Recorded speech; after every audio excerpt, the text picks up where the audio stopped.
You are listening to Being a Musician podcast, episode 9. Today we have Juan Holladay in the studio. What's up, Juan? Hey, everyone. You want to kick it off with a song for us? Okay. All right.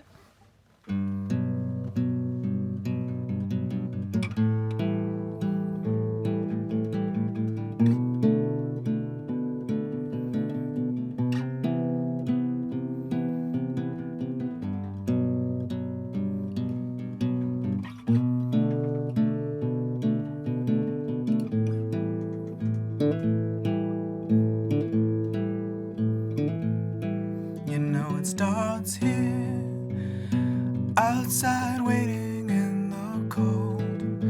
Kiss me once in the snow, I swear it never gets old. And I promise you, I can make it warmer next year.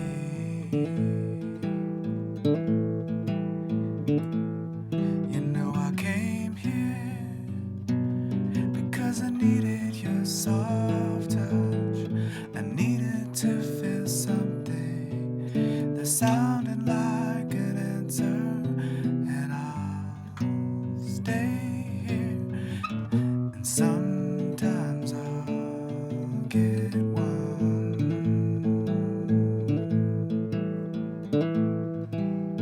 Dark here, you know, and I'm scared too. For some reason right now, of everything but you. And right now, you're all that I recognize. You know I came here because I needed your soft voice. I needed to feel something that sounded like an answer. And I'll stay here, and sometime I'll get one.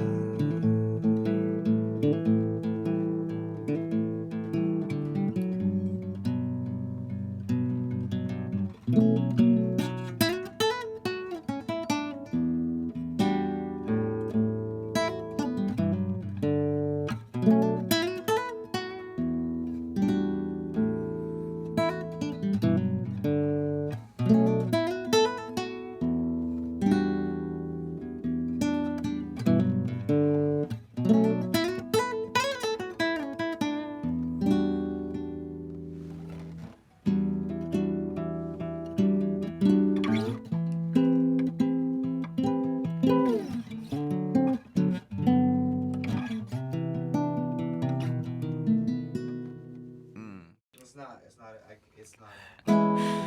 Yeah. Hey, man. Hey. That was a beautiful song. Thank you. That was actually a song by Alkaline Trio called Every Thug Needs a Lady. Oh, nice. Yeah. Yeah, I know the name, but I'm not too familiar with them. I'm They're not like really punk, familiar right? with them at all either. Yeah, they're like I call it teeny bopper punk. Yeah. But yeah. Cool, man. Well, thanks for being on the podcast. Yeah, well, my pleasure. It's beautiful here in sunny southern Florida. Yes, dude. I'm gonna tell the listeners a little about you from my perspective, and then I'm gonna let you tell your story. So, Okay. I've been hanging with you. I've been known you since we met in Asheville in 2011, and I've seen you working with the Secret B-Sides, your band, for many years now, and collaborating with other artists. You got a lot of soul in your voice and some hip hop mentality. And I think you're even associated with a Grammy track. Yeah, there was a track that I helped write that was on an album that won a Grammy in the was like hip hop for kids, so it's like kid hop, but it was in the children's music category. With Yeah. Billy Jonas? No, with Oh. 23 Skidoo, Secret Oh, Agent yeah. 23 Skidoo. Okay, cool. Right on, man. So welcome to the podcast. I want you to tell us, how did you begin your musical journey as a musician? Yeah, well, I believe to a certain degree, I think most people who play music,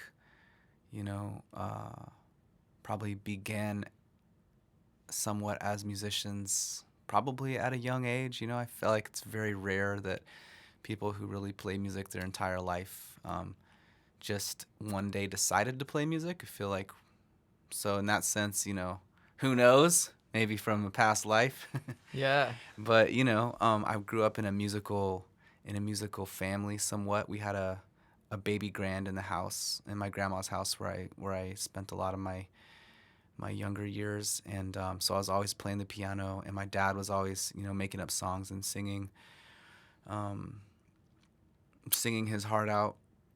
He played mountain dulcimer, and then he also played piano, and then he'd also sometimes just lay a guitar across his lap like he would a mountain dulcimer and play the guitar that way, like one string at a time. So, you know, I saw him, and also he would also play percussion with my uncle and a bunch of their friends as street performers. They were street drummers, and they'd play for an hour. You know, they'd basically play for as long as the cops would let them, and then the cops would be like, "You guys got to move on." Then they move to some other part of the street, play there for another hour, and the cops come and tell them to move. They move again. So, I was, you know, learning about polyrhythm through listening to hours upon hours of hand drumming in the streets. Yeah, Cool. of Tucson, Arizona. Wow. Yeah, at the street festivals and just different times they would just get up. And my uncle continues to be a part of that community, continues to be a part of the One Love. I think they're called the One Love.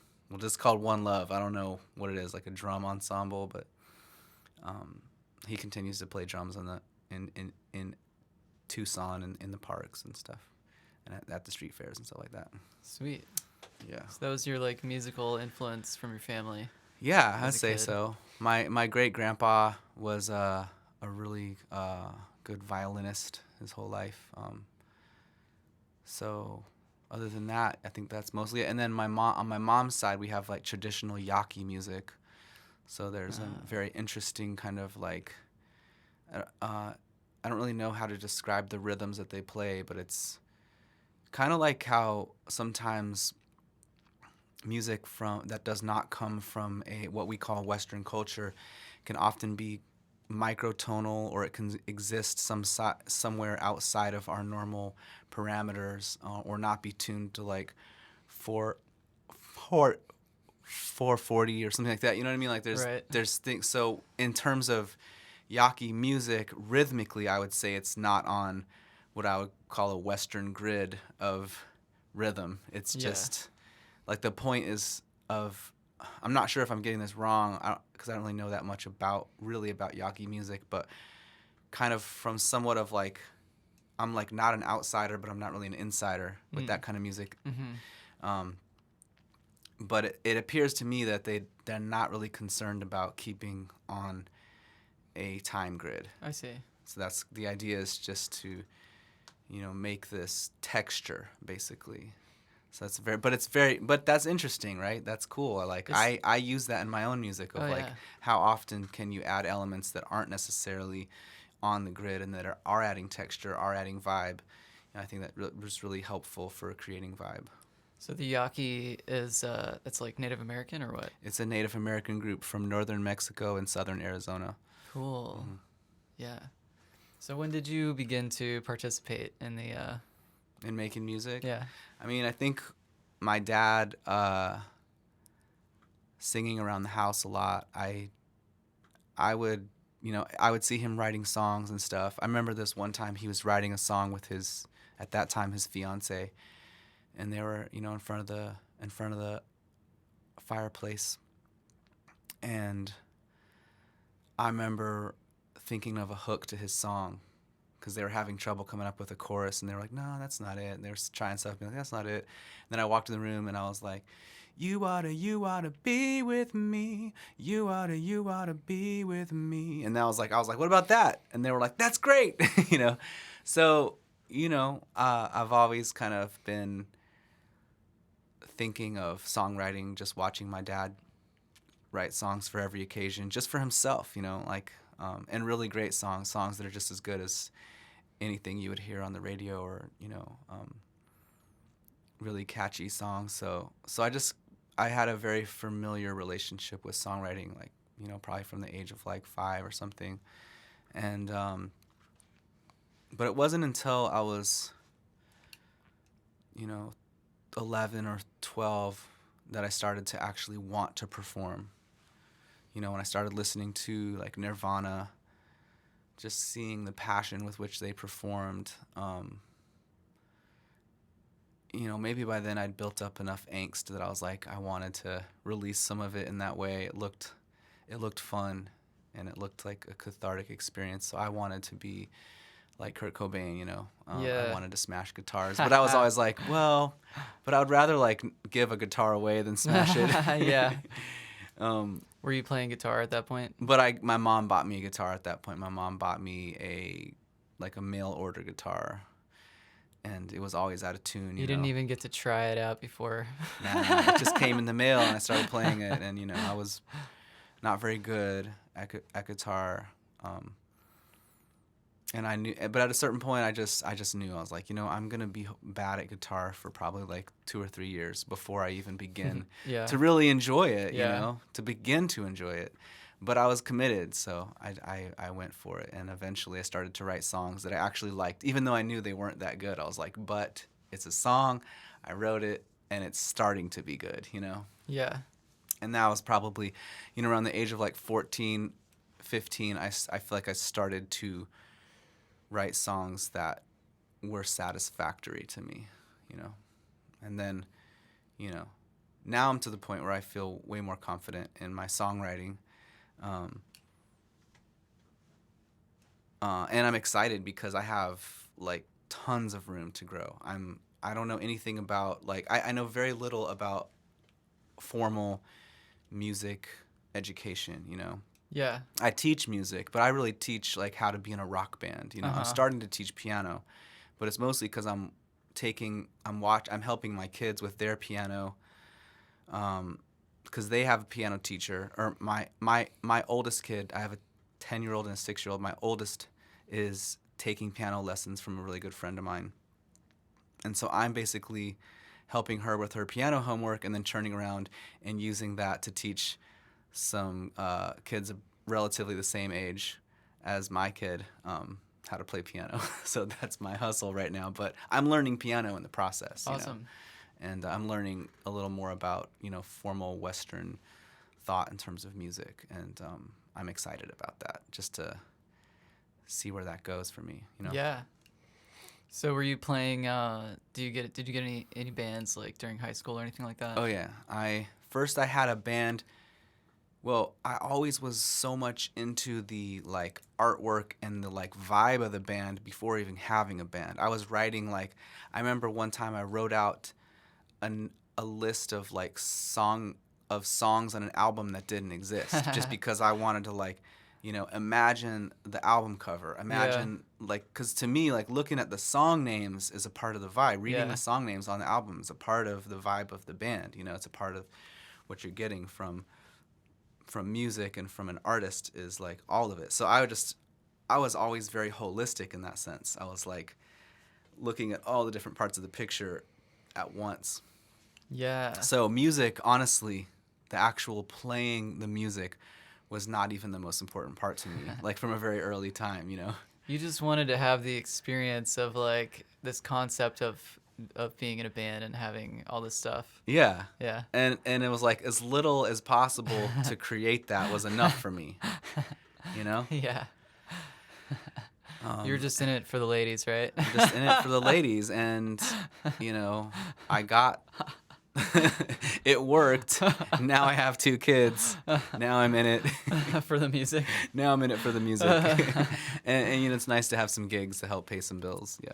Well, I like the attitude that there's room to grow, because some people would just have the opposite attitude, like, like they just would want to stagnate instead of even think that there's like room for expansion. Yeah. Well, but for me, there's obviously a lot of room to grow, but I like it that way. Yeah. I like it that way. It's better that way. Yeah. Yeah. So after high school, I'm still going through your origin story. Right, I kind of skipped a bunch of You years. went Yeah. through like college. I know Yeah. you went to Warren Wilson. Yeah, And that you, was super formative for music. yeah, Because okay. there were a lot of people there. Like, it's interesting about Warren Wilson College is that a lot of people have gone through there and left there to play music and been fairly successful. Anywhere from like really successful to like, you know, mildly successful, such as myself. But like, you know, Two Bob Crew, they came through. I think a lot of their members Yeah. came through Warren Wilson. My friend Pierce Edens.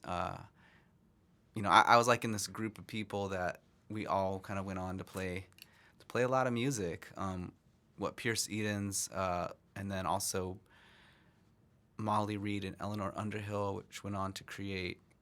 Well, they had this band called Barrel House Mamas with Jane Kramer. So those are like all my friends, and they went on to continue to play music and do awesome stuff and be able to tour Europe and stuff like that. And also John Reed of Jari, which is a really cool band. I think I showed you a little bit in the car on the drive up from the airport. But there's a lot of musicians came through Warren Wilson that I found super inspiring and like were definitely way ahead of me in terms of their musicality and their songwriting abilities.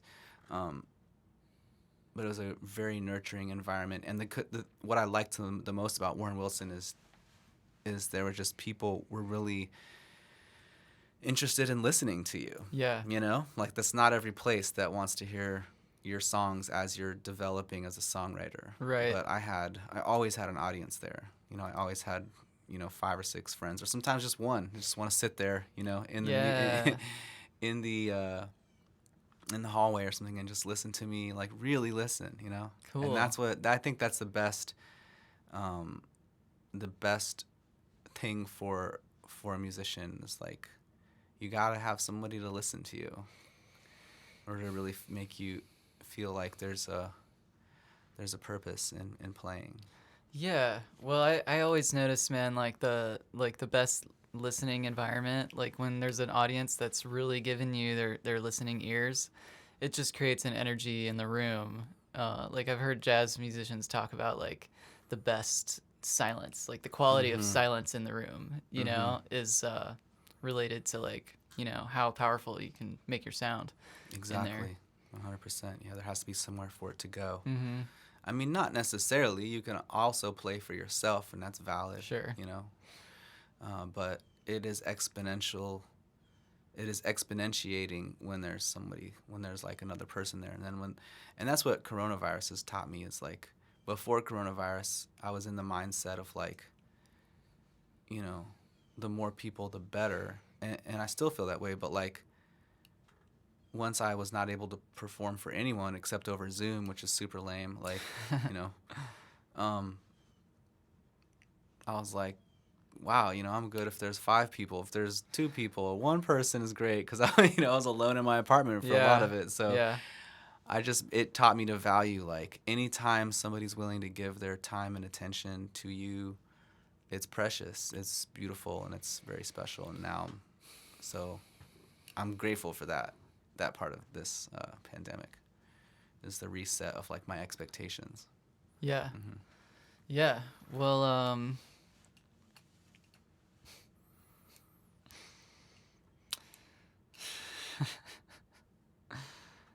What? let's talk about the Are we the gonna Zoom. talk about this? Yeah, Okay. let's talk about the Zoom environment. I've so far on the podcast we have not covered the being a musician during a pandemic, but let's talk about the Zoom environment versus the live experience.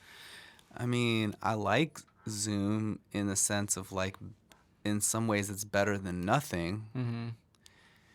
But, it's like watching something on TV that, as opposed to doing it yourself. Like, I'd rather go for a swim than watch people go for a swim, Mm-hmm. I'd rather be at a show than watch a show.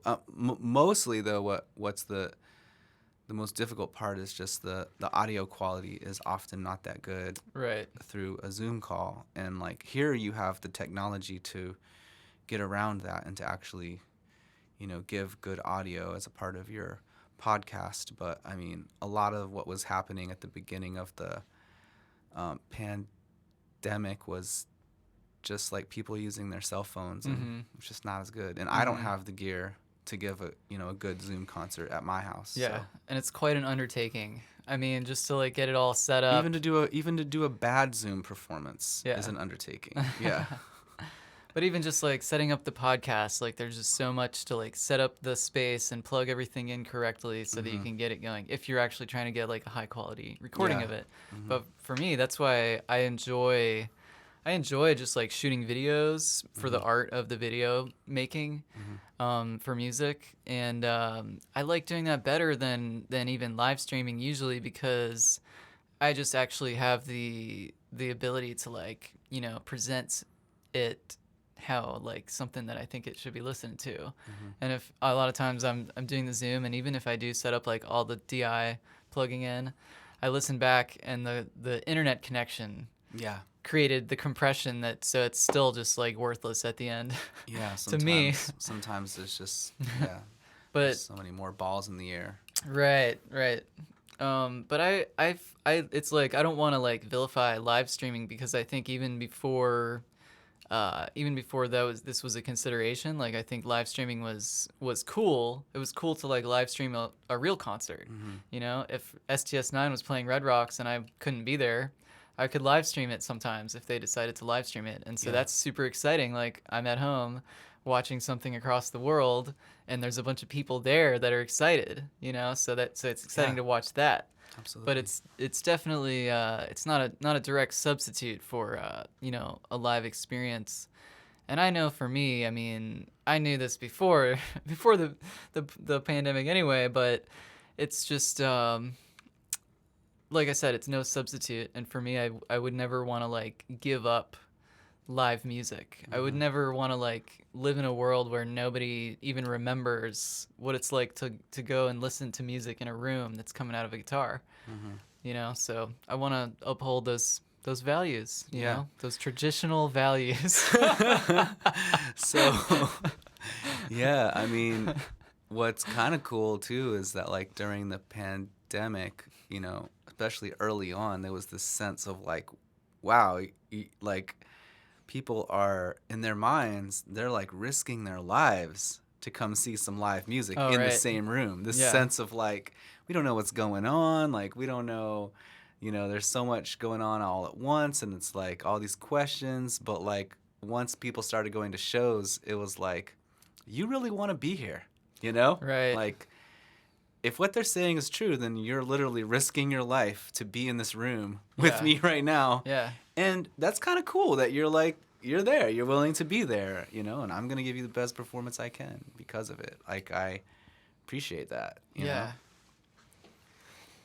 Yeah. I mean, that just makes me think of any time that I go to a new venue where I don't know if anybody's going to be there, and all of a sudden there's like 5 people who tell me like, hey, we heard you online and we came to check it out. Yeah. I'm like, man, that makes you feel special. It's a good feeling. People came and they haven't even heard you before in real life. You don't even know them and they came to check you out. Like, all right, you're doing something right. Yeah, for when sure. that happens. For sure. Yeah. But I guess for me it was not even so much as the risk of your life to go see music, but just I was just always allergic to the idea that there's somebody telling us we're not allowed to. I mean, that you can't even take that risk for yourself. If you wanted to, That's where it just crossed the line. I'm like, all right. Well, sure. I mean, people are, on the one hand, in one sense, people are risking their lives to come see you. On the other hand, people are, risking, they're being somewhat brave in an environment that's frowning upon you going to a live show, and they're like, I don't care. I'm going to go to a live show anyway because it feeds my soul. Actually realizing how important music is to our function and well-being as human beings. Like, it's super important. It turns out to be amazingly important. Of course. Yeah. Yeah. And, it's like I'm in Florida, so I've been consistently gigging for long enough now that it doesn't even feel like really like fresh and new again, like post-COVID. It's just like I'm just on my hustle, But I still see my friends from like other parts of the country where I can tell that they're really shy, You know, Mm-hmm. somebody's like, hey, you know, I'm trying to book a little tour, but you know, I want to do it as safe as possible. Everybody's really cautious, Mm-hmm. understandably. Mm-hmm. But I'm just over here, like, just kind of busting through the walls and being like, all right, let's party. Yeah. We came to dance. Yeah. So, you know, no disrespect meant to anybody out there who's looking at Flint Blade like a bad guy, but, you know, I love you, and I'm here to share my my love What does for the the world world. come to if you're the bad guy? That's really weird. Yeah. Oh, well, you know, we have our moments, but, you know, why don't you tell us a little bit more about yourself before you play another song? Sure. So tell us about the secret B-sides. That's what I Okay, was so thinking. the secret B-sides began. So after I completed high school and came to Warren Wilson College in Asheville, North Carolina. It's actually in Swannanoa, which is like outside of Asheville. Swananowhere we call it. But Swannanoa, Warren Wilson College. Once I got to Warren Wilson College, I was playing a lot of what I called progressive folk music. So just basically like troubadour music, whatever I could generate, just me and my guitar. But it was mostly in the tradition of like some alt country, you know, kind of genres, folk, old timey alt country, or just, you know, kind of, I would say kind of altruistic, corny folk music with a positive message. But every once in a while, oh yeah, that's right. I learned Scrubs, No Scrubs by TLC Yeah. with my friends Molly and Debbie because we wanted to enter this contest to get some free tickets to whatever concert we wanted that was being held on campus. So we learned that song. We entered the contest. We came in second place. We didn't win, but we played the song, and I kind of got some of that like R&B swagger in my system, and was like, you know, I went back to that and would kind of like write some more like joke songs. Basically, I approached the genre of R&B as like a joke, and then but it sounded better than most everything else I was playing at the time. So eventually, I had a girlfriend who I went out with for a few years, and then we broke up. Like right after I graduated, we broke up. She pretty much told me what the deal was. She was like, "Look, I'm just gonna be honest with you. You need to quit playing this like sad alt country music and play more of that R&B that you've been messing around with on the side, you know." And I took the message to heart. I totally knew what she meant. I was like, "Yeah, I feel that vibe. Like, that's where I want to go. That's where like the juice is at, you know, for me." Yeah. So I started doing that. I started messing around with,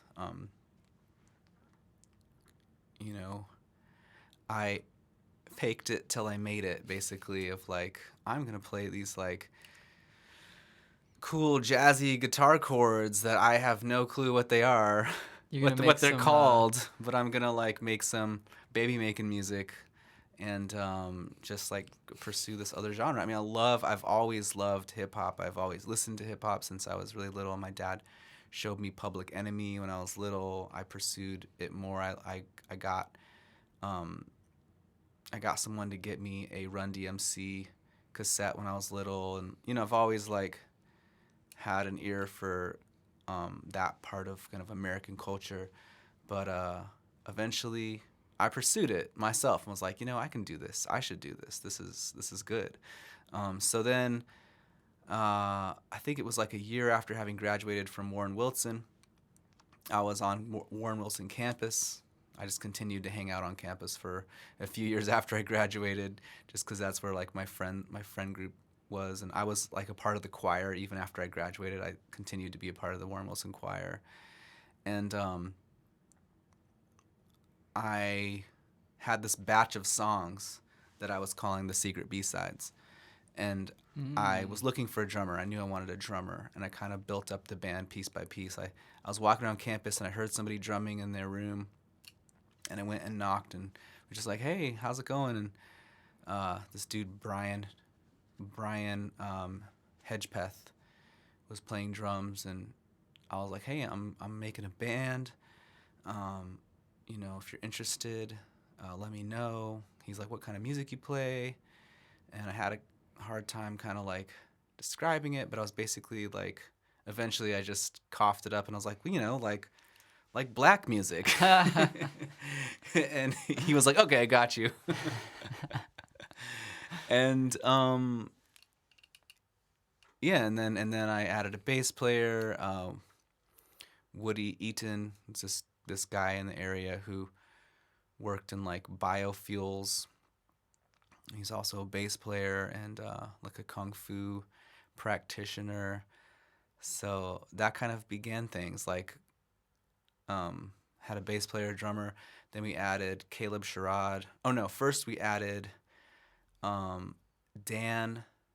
Dang it, what was Dan's last name? Dan, I forget his last name. But this dude on trumpet named Dan. And then we added Caleb Sherrod on sax. And I think that was our band. That was the Secret B-Sides early on. Was a 5-piece.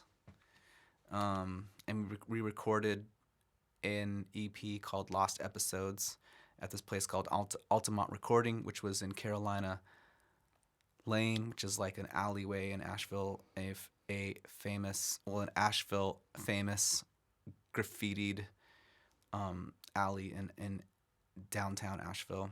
Chicken Alley? It's not Chicken Alley. Oh. Chicken Alley breaks off from Carolina Lane. But yeah, it's that same area. That's it, yeah. So we made a little EP, and then that band kind of fell apart because, at least that iteration of it, because people went away after they graduated college. They went away to different parts of the country. And then my bass player was like focused on building a house, I believe, and just kind of stopped being able to come to certain gigs. So I got a different bass player named Shane Heather, and he's been my bass player ever since. And geez, it's been like 12 years since then. Kind of crazy. But yeah, we went on to do some really cool things and have like some decent buzz, some kind of mild success. But definitely are known in Asheville as, a band that occurred in Asheville and still kind of, can be found at times. We recently played a show at the Orange Peel, which was really well attended. Like, nice. It was surprisingly well attended. And it definitely was a point where I was like, if this show doesn't have that many people at it, I don't know if there's really much of a reason to like keep on pushing this band. Yeah. But, there were plenty of people, and I was like, word, okay, well, let's do it. Let's keep on. Let's do some more, especially coming out of that being our first show since the coronavirus hit.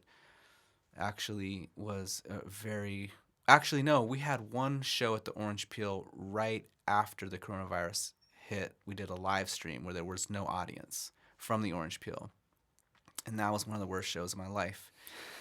It was a horrible. I mean, it was fine. I did an okay job. We did an okay job. There were a few obvious mess ups that I made. At least to me, they were obvious. But it was just a weird vibe, right? Just without the audience. Just without the audience, and also there were some internal band politics that just. I just was like, I don't want to do that again. I don't want to, I want to move beyond this kind of energy. And so the next time I played the Orange Peel, there were people. Mm-hmm. Everyone in the band had a good time. There was no internal drama, There were, so yeah, it just gave me new hope for that whole aspect of playing music. Me kind of being an orchestrator of a band just outside of myself as a songwriter and producer and like co-producer of music. But mostly I've been focusing on my solo album, which I showed you some of on the ride from the airport. And that's kind of what I'm focusing most of my energy on right now, is getting that project out and beginning the next album of solo material, but it's not really like solo because I'm working with so many different people on each track has so many different collaborators, but it's like, but I am more of the central decision maker, you know, and don't have to incorporate as much kind of input unless I specifically choose to. Yeah. Yeah. And it's going to be on Spotify. It'll be on Spotify. It'll be on all platforms. And you've yeah. already got stuff on Spotify? I do have 2 songs already on Spotify. As Juan Holladay. As Juan Holladay, yeah. And it's a more solo like artist. with your band. And then Secret B-Sides, I have 1 album on Spotify. I'm probably going to take that album off sometime soon. I'm kind of working on creating like a mixtape of Secret B-Sides music. Oh, yeah. So I'm thinking once I finish this mixtape, I'll take everything off that's up there and just kind of put the cream of the cream up there. Okay. Because, you know, yeah, there's the Secret B-Sides really, and there's a lot of stuff.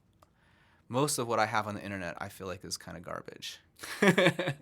It's just the truth. Welcome to the club, bro.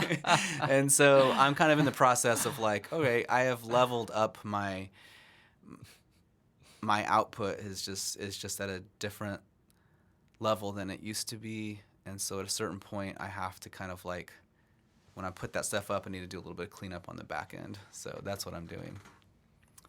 Do you want to play another song for us? Yes. What are you going to play? I have, I think I'm going to play this song called, it's called Makeup. All right.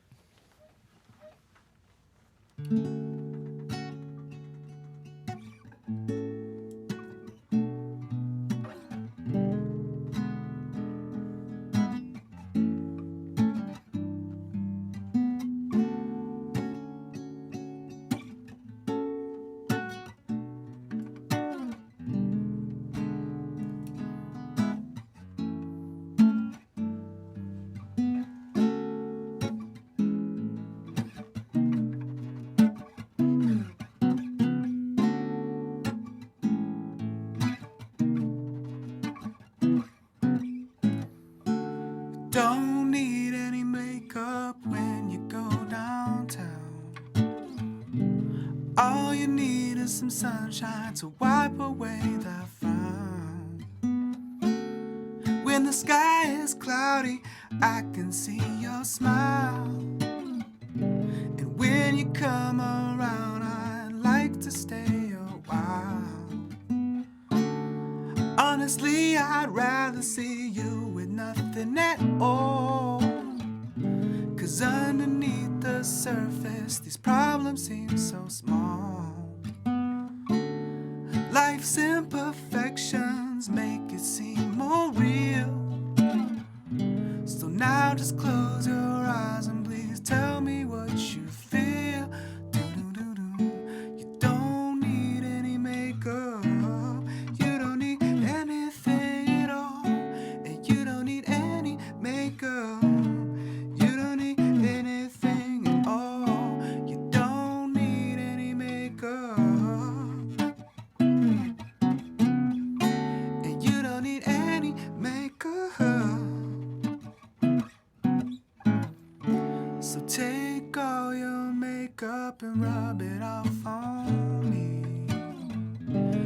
I will play the clown if that's what I must be. I just had to tell you your beauty is out of sight. So please don't put on any makeup before tonight. Life's imperfections make it seem more real. So now just close your eyes and please tell me what you feel. Do-do-do-do. You don't need any makeup. You don't need anything at all. And you don't need any makeup. You don't need anything at all. You don't need any makeup. And you don't need any makeup. You don't need anything at all.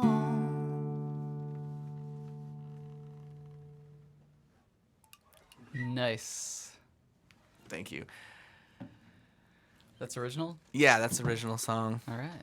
Sweet. But the funny thing is after I wrote that song, I went on and made some music videos where I put on tons of makeup Oh, yeah. and looked totally. That's right. Yeah. I just went on a run of playing around with like makeup and costumes and making crazy videos. So So for anybody listening, if you like Juan Holladay, just type in Juan Holladay on YouTube, and you can check out some of those music videos. yeah, totally. Yeah, there's like I said, there's some things that I hopefully at some point I'll be able to get off of the internet. But right now it's all up there, the good and the bad. But it's all good, you know. But just I don't know how much if it's worth your time. Well, I don't think you're gonna be pigeonholed as like a geisha or anything like that. Yeah, I mean, whatever. It was a moment of making art, and I love it, and I stand behind it, I definitely experimented with some like gender fluidity in these videos, mostly just because I thought I could probably pass as a woman if I put on makeup the right way. And I thought that's fun. That's like cool. Let's do it. So I did it, and I made 2 videos where I am totally made up with makeup, and when one I have a kimono and the other I'm wearing like kind of more like a southwestern outfit, which the concept for that video was supposed to be Billie Holiday, Doc Holliday, Juan Holladay in one character. Right. Yeah. Well, I think it's cool, man, and I think the one with the kimono was especially effective because even when you showed it to me, like, I see, like, the lady first, and then I see you, and, like, at first I didn't even click that, like, I'm not looking at the same person. Yeah, there's 2 people that were wearing the same kimono, and we have the same hair, and she did my makeup the same way she did her own makeup, so...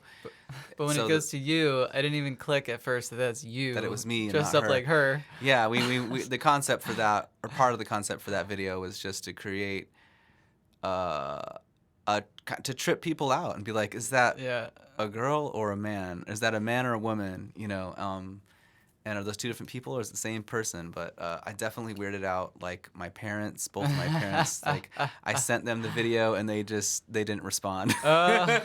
So what, did you have to call them up and be like? No, I didn't say anything. I okay. just whatever. Okay. Like just leave it at that. You never talked to them about it? Okay. I mean, my dad a little bit. Okay. My dad a little bit. I sent it to this guy who's like he's like an uncle to me. And he approached my father and was like, "So what's up with this video of Juan like dressing up like a girl with the kimono and makeup on? Like, what's the deal?" And my dad's like, "I don't know. I guess he's just having a good time, having fun." Anyways, it's funny how like my parents' generation, or at least in my family, my parents are, I think they're truly weirded out by it. Yeah. You know? And I don't know. I had a great time making it, and I don't mind. I have more videos coming out that will weird them out even more. So. Well, I think for me, I appreciated it. Not like I liked the weirdness, not because of like the current climate of like trans rights and gender rights and all that, but just because I watched so many music videos that are just as weird in completely different ways. You know, like the Mac DeMarco video that I showed you. Like, there's just like I just love quirky stuff like that just is off the wall and it looks like something that I didn't expect. Yeah. In a way. Yeah. I mean, to me, it was art, and also there's a part of me I had to, you know, like I had to come to grips with a part of me that I do identify with like gender fluidity. You know, I actually like that idea that like there's a little femininity and masculinity, I would say in everyone, but for me it's been very like I was always called people like when I was little I had long hair. I have long hair now, but like between being little and being and now I've definitely cut my hair many times, but when I was young, my dad never cut my hair. My parents didn't cut my hair until I was like maybe 7 or 8. So there was a long time where I had long hair, and people assumed sometimes just on first glance that I was a girl. And I was called that a lot. You know, I was teased a lot by that when I was younger and had long hair. And I was like, I was never like really into like sports that much, except for soccer a little bit. So I was, you know, I think that maybe some of my like one of my uncles probably thought I was like gay, that I'll grow up, you know, to realize that I was like into men, but like that never happened. But like, you know, I've always had that energy around me, projected onto me, and somewhat internally I've always been like a little bit just more like in touch with my feminine side and hung out with women. Like once I got to high school, my friend group was mostly women. College, mostly women. All my work situations ever since have been mostly women owned or woman run companies. Like, it's not something I tried to do. It's just like the karmic reality Yeah. of my life, Yeah. is that like women are like setting the tone often for me. And so eventually it came to this point around when the Me Too movement was happening. I kind of took issue with being called trash, you know, as a man. And I was just like, I tried not to let it bother me, because I was like, well, this is just a moment of anger that just needs to be expressed. And like, I understand that. I understand, because like men, in a sense, or like male dominated societies, obviously, like, are not in balance, you know, like, it's not, I mean, to me, it's like obviously not an imbalanced thing. It's not a balance. It's a hierarchy that leans to one side really hard, and you can only do that for so long before things go wrong. I feel like it could be that way either direction you go, but like, what I want is balance. But like, internally, I just thought, I ultimately, though, I can't really say men are trash. Like, that's not my vibe. That's not what I really believe. And it also just made me question, like, how feminine am I, like, inside? Like, and then I decided, I was like, you know what? Gender fluidity, it really matches how I feel inside. It's very gender fluid. And, you know, I'm not sure exactly, I haven't fully like thought out how that plays into like Me Too movement, politics and all that stuff. But it was a time that like, that time really like forced me just to look at myself like, what am I? Am I a man, as they say? Like, if you look at me and you say that's a man, then do I automatically match all the traits that come with toxic masculinity? Like, no, I don't. I don't match all those traits all the time. Maybe in some ways, everybody's human and has some like toxic traits, whether you attribute them male or female, or somewhere outside of that binary. But ultimately, that time just made me look at, am I a man? Am I a woman? Like, in what ways am I fluid inside of my like my perception of myself? And I came out to just embrace, like, yeah, I am actually feel gender fluid, and just like saying that out loud felt good. And I was like, okay, that explains a lot. Like, I've always had that reality, so that's nice to just name it and call it that and be cool with it. And but since I like made these videos, like the last video I made where I was like turned myself into this like character, I had all this makeup on, like flowers in my hair, like Billie Holiday, Juan Holladay, Doc Holliday character. You know, after making that video, I never wanted to touch makeup again, because it's like it's you know, it's like a lot of cleanup and stuff like that. So I definitely was like, it gave me a small window into like, wow, women go through a lot, or people go through a lot to like make themselves beautiful to others, you know? And it's like a lot of work, and like not really that into it personally. Yeah. Well, I guess that's why I spent so much time turning on lights in here before we turn on the video. Yeah. But I didn't put on any makeup on myself. I just turned on the lights. I mean, we did the minimum. Yeah. Just to make it look a little better. We did the minimum. Make ourselves look good. Yeah. But it's for you. Yeah. Well, yeah. What else do you think about being a musician? Geez. Here's what I wanted to ask you. Yeah. Do you find any spirituality in music? Yeah. I mean, I feel like music is really like the crossroads between, um, materialism and spirituality, I think, because Between the physical and the spiritual realms? Is that what you mean? yeah, I mean, the reality is that they're not separate realms, but in terms of human perception, it can be very hard for us to, you know, see how those two realms are really the same or really like a continuous spectrum. But like music is this place where like just in terms of society, it's like we create this intangible thing that still has value. It still has value. Like once you start to make money, even if it's like a little bit, for the first few years of my oldest kid's life, I supported our family with at least half of our income came from music, going out and playing gigs. And so it's like it's interesting how like something that is intangible still has like market value, and that's like on a on the ground level Yeah. of like poverty economics. Right, Like right. music had value. Music was literally supporting and paying the rent for my family, and it continues. I've always had a trickle of income from music, and sometimes it's a surprise. So I've gotten like surprise royalty checks for like $1,000, which is amazing. Yeah. It was definitely right on time for Christmas. Like that Yeah. improves my life in Yeah. a very real, materialistic way.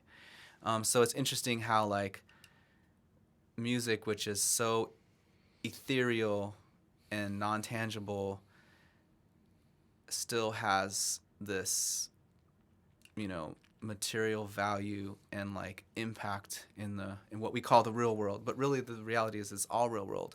But like, but on the more spiritual side of things, as a parent who's been like, working to sustain my family for the past like 11 years, there's been many times where I'm like, why do I put so much energy into music? Why is music such like part of my life? Shouldn't I pursue something that makes more money? Like, shouldn't I be more focused? Like, why do I keep on having this? It's almost like having one arm tied behind your back. Because, like, if you're going to have music in your life and pursue music and be an artist, it can be very egotistical. It's very time consuming. It's like a lot of it just begs the question of, like, why am I doing this? If you have other pressures in life that are like, like having kids and stuff, it's like it made me ask a lot, like, why am I doing this? But then one of my friends it was in my band, Jeff Knorr, he passed away, and the music community kind of came in Asheville, really coalesced around him and around his memory and to support each other in that in his absence. And then I realized, I was like, whoa, music is so powerful. Like, this music community is so special. What a gift. And and then I took my music more seriously, of like, no, I need to put more energy into this. I need to, value this more, because and coronavirus times taught me this as well, that like music has an emotional value to us, and a spiritual, emotional, which ultimately a physical value as well. Because like in Corona times, when I started to feel pretty depressed by being isolated from other people, being concerned about what's going on in the world, what's going to happen, is there going to be like authoritarian overreach, whatever was on the horizon, it was like unknown, chaos, and many areas of concern. all at once. And so that stressed me out. And everybody, I think, was pretty like had a moment where they were depressed throughout this. But I could pick up my guitar and I could play music just to myself in my own apartment and like make myself feel 80% better. And I realized, wow, there's a whole industry built on making you feel better in like drug companies. And like I can do it with a guitar. Yeah. That's actual real world like value. Yeah. And from then on I was just like, you know, more convinced that like playing music is important. It has value. It's medicine. It's real medicine that really can change your mood and your outlook, which in essence changes, you know, what kind of hormones you're pumping into your body through your hypothalamus. So that's real. Yes.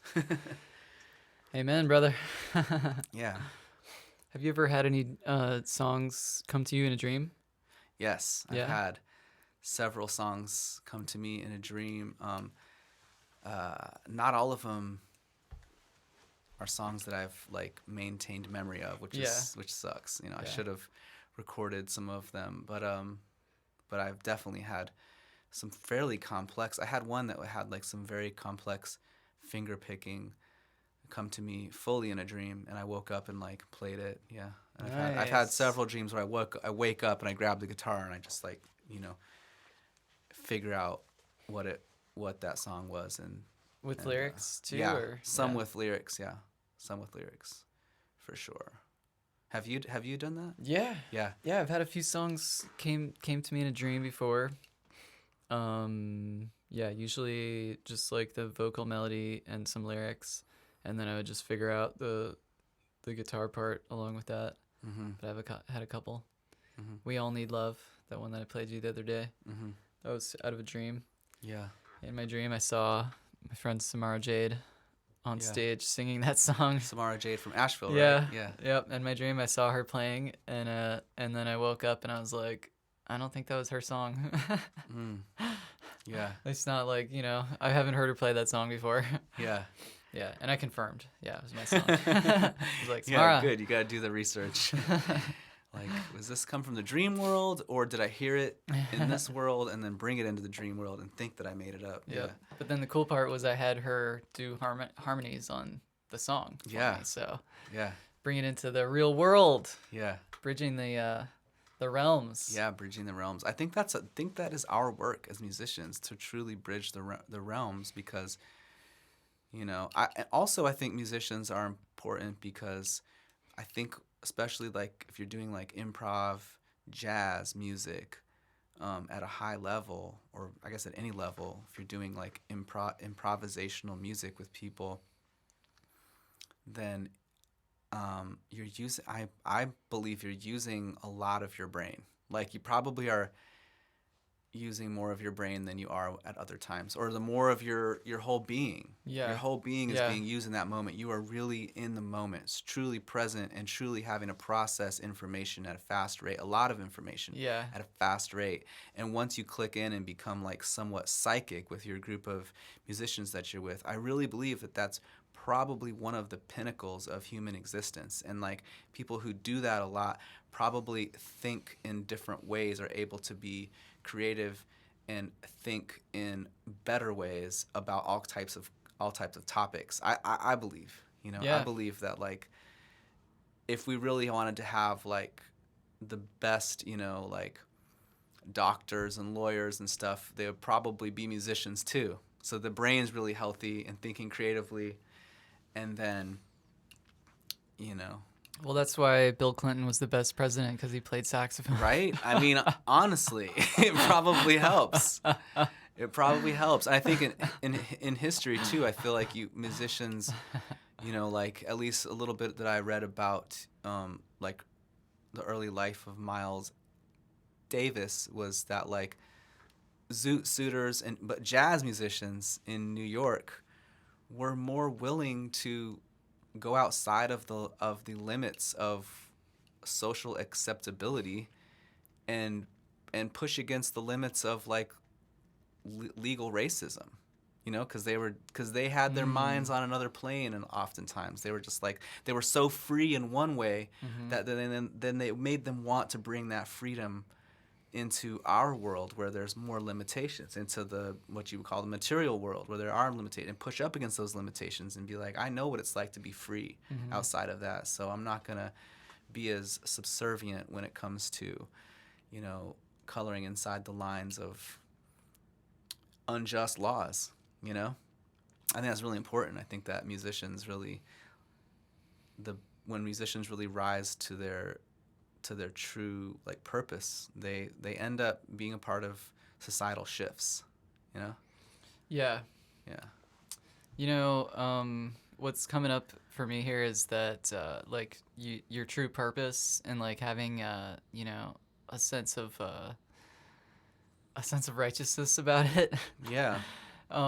You know, when we were talking about Flint Blade being a bad guy earlier, I kind of just immediately changed the subject. I was like, I don't know what to say about this anymore. But if I was going to like dive back into that, I would say that it's because I do feel like a you know, some kind of like purpose, you know. There's like a purpose why I play music, because I think that it is good to bring people together in a literal and figurative sense. Yeah. You know, bring people together with music. That's a good thing. So yeah, that's, you know, that's the only thing I could say about that. I don't think I'm a bad person. I think that I'm doing, you know, God's work in a way, you know, in the way that I'm able to interpret it, you know, for my function, you know, in God's plan.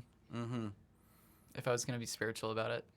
Yeah, totally. I mean, and the best part as well, I think, about being a musician is like, I can write a song and I can really put an idea and a vibe and a feeling into a song and play it for you, and you might like it, you might not like it, but ultimately I said what I had to say, and you can either like listen to it or not. And at that point, like you can, what I really love about like some kinds of music, like hip hop music, has the potential to really be like a conversation where like people can then speak back to that same topic, give their point of view. And I think that's where the so to speak the money's at, of like, you know, fostering actual conversation and in the highest creative realm possibly. I think that's how we should be having most of our conversations. If we could do it that way, then it's like you're not having these short-term reactive, you know, arguments like on social media. You're having more well thought out, more holistically centered conversations about things, and like we need that. We definitely need that, you know. For sure. Yeah. Well, what do you think? Should we wrap it up with a jam? All right, let's do it.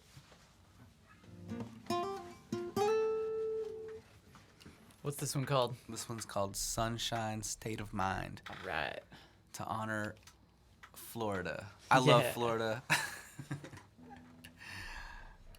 I don't care how much of a bad rap Floridians have. I love Florida. Florida, I love you. We love you too, bro. Okay, ready? Yeah.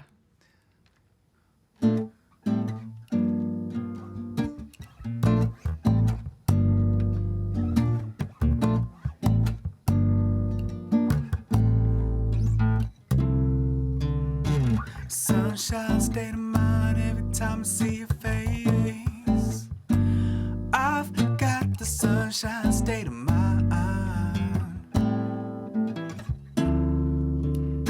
Well, California, Carolina, doesn't matter time or space.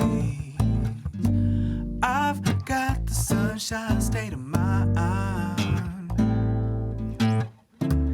Hey, hey, maybe it's the butterfly that caught her eye. My mountain soul's got me mountain high, mountain high. I keep the faith and feel the vibe. I feel the vibe, she got me open in my heart. In the land of sky, land of sky. She says I'm not really her type, but I don't wonder why. why? Cause babe, I'm already yours on the inside. That's why I say pretty please when I'm asking destiny, yeah. I'm down on my knees, Who would've thought of these things? Incredibly blessed to be flying on wings. Oh, maybe it's the butterfly that caught her eye. A mountain soul's got me mountain high, mountain high.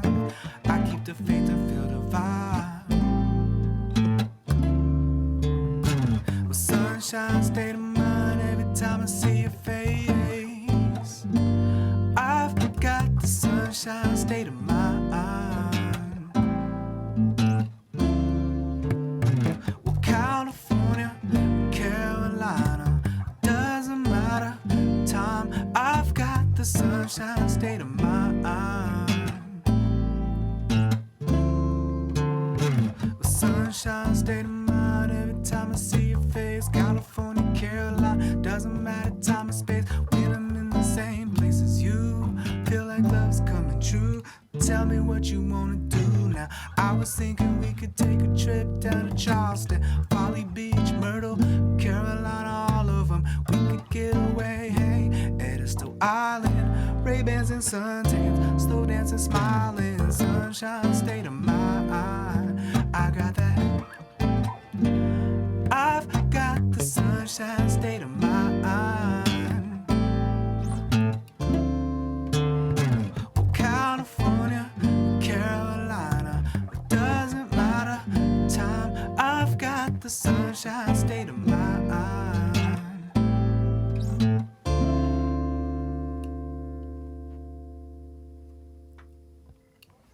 Juan, thanks for being on the podcast, dude. Yeah, man, I'm glad my flight was canceled and rebooked so I could be on this podcast. I think it was meant to be. Yeah, man. Much love, bro. Yes.